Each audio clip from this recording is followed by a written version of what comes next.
तो जैसा मैंने कहा था फाइनली वैसा हो चुका है। सेथ फ्रिकिंग रॉलिंग्स लौट के आ चुका है और सेथ रॉलिंग्स ने लोगन पॉल के ऊपर हमला करके लोगन पॉल को हरा दिया है। एलिमिनेशन चैम्बर का मैच हो रहा था और इस मैच में लोगन पॉल ने एक नहीं दो नहीं बल्कि तीन एलिमिनेशन कर दिए, ट्रिक विलियम्स, एले नाइट और एवांस के। लेकिन इससे पहले वो कॉडी रोड्स को एलिमिनेट कर पाता, वहां पर आ गए सेथ फ्रिकिंग रॉलिंग्स, उन्होंने क्रम स्टॉम्प दिया और लोगन पॉल एलिमिनेट हो गए। और उनके जाने के बाद ड्रू मैकिंटायर वहां आए। कॉडी रोड्स ने ड्रू मैकिंटायर के ऊपर हमला किया, लेकिन मौके का फायदा उठा के रैंडी ऑर्टन ने कॉडी रोड्स को एलिमिनेट कर दिया और एलिमिनेशन चैम्बर के विनर बन गए रैंडी ऑर्टन। लेकिन अगर हम लोग बात करें सेथ रॉलिंग्स की, तो अब सेथ रॉलिंग्स और लोगन पॉल का मैच रेसलमेनिया 42 में जरूर होगा और इसके लिए सेथ रॉलिंग्स को जरूरत पड़ेगी और किसी की नहीं बल्कि रोमन रेंस की। तो अब रोमन रेंस और सेथ रॉलिंग्स बहुत जल्दी रियूनाइट होंगे। और आइए जानते हैं कि एलिमिनेशन चैम्बर के बाकी सारे मैचेस में क्या क्या हुआ है। आइए जानते हैं कि एलिमिनेशन चैम्बर के बाकी सारे मैचेस में क्या क्या हुआ है। तो एलिमिनेशन चैम्बर की शुरुआत हुई वुमेन्स एलिमिनेशन चैम्बर मैच के साथ, जिसे शुरू किया Kiana James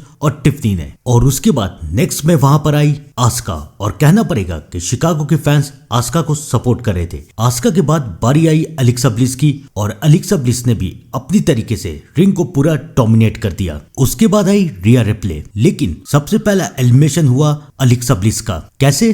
Alexa bliss Kiana James को अपना फिनिशर देने वाली थी, लेकिन उसी वक्त आस्का ने अलेक्सा ब्लिस को मिस्ड मार दिया, जिसकी वजह से अलेक्सा ब्लिस एलिमिनेट हो गई। और आखिरी में आई रकेल, और रकेल ने अपना डोमिनेशन दिखाते हुए आस्का और कियाना जेम्स दोनों को अकेले एलिमिनेट कर दिया। लेकिन उसके बाद टिफी और रिया ने मिलकर रकेल को एलिमिनेट किया और आखिरी में रिया ने टिफी को एलिमिनेट करके इस एलिमिनेशन चैम्बर को जीत लिया, जैसा कि मैंने अपनी वीडियो में पहले ही आप लोगों को बताया था। और अब रिया रिप्ले चैलेंज करेगी जेड कारगिल को रेसलमेनिया 42 में। एलिमिनेशन चैम्बर का अगला मैच हुआ एजे ली और बेकी लिंच के बीच में, और ये मैच हो रहा था वुमेन्स इंटरकॉन्टिनेंटल टाइटल के लिए। सबसे पहले बेकी लिंच नजर आई और उसके बाद एजे ली। और जैसा कि हर मैच में होता है, मैच की शुरुआत में एजे ली बेकी लिंच के ऊपर भारी पड़ते हुए नजर आ रही थी, लेकिन उसके बाद बेकी लिंच भी कमबैक करती हुई नजर आई। अब देखना यह था कि इस मैच में कौन जीतेगा, एजे ली या फिर बेकी लिंच। मैच के बीच में बेकी लिंच ने रेफरी को बेहोश कर दिया